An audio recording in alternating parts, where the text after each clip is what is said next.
Hey y'all, hey. So I have a thought about the church. What else am I thinking about besides the church? But anyway, so I was thinking about, I said, you know what? There's a lot of people within the church, we're gonna say like Gen Xers and baby boomers. Unfortunately, they're not going to do anything different than what they're doing. And this is not to shame or shade anyone.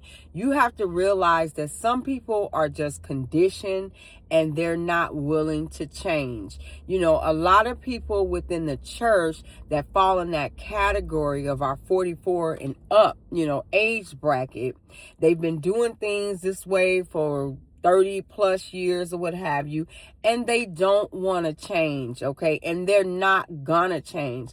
But those of us that see a bigger picture, that see Jesus outside of the four walls of the church as well as in the church, we're gonna have to truly be the ones who teach the younger generations that Jesus is not just for the church. Unfortunately, a lot of these people are just religious, and don't get me wrong, we need them too, but it's just they treat the church as if it's like a private camp, and like we're not worrying about them out there, the people that's in the church. We're gonna do what we're gonna do everything in here. And they do that. They show up every Sunday.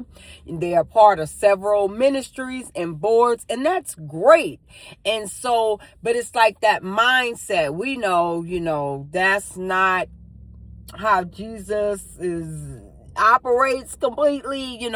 So I was just sitting here and I was thinking about that, and I was like, yeah, a lot of people in the church today, they're not going to change. And for those of us that know that Jesus is for, the oppressed, and Jesus is against racism, and of course Jesus is for the incarcerated, and all these other things, we can keep going on and on and on and on.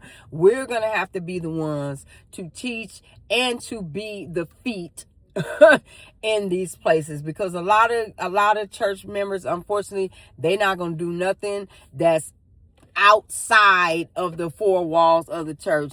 And that's just what it is. That's it. I was just thinking about that. All right. Bye.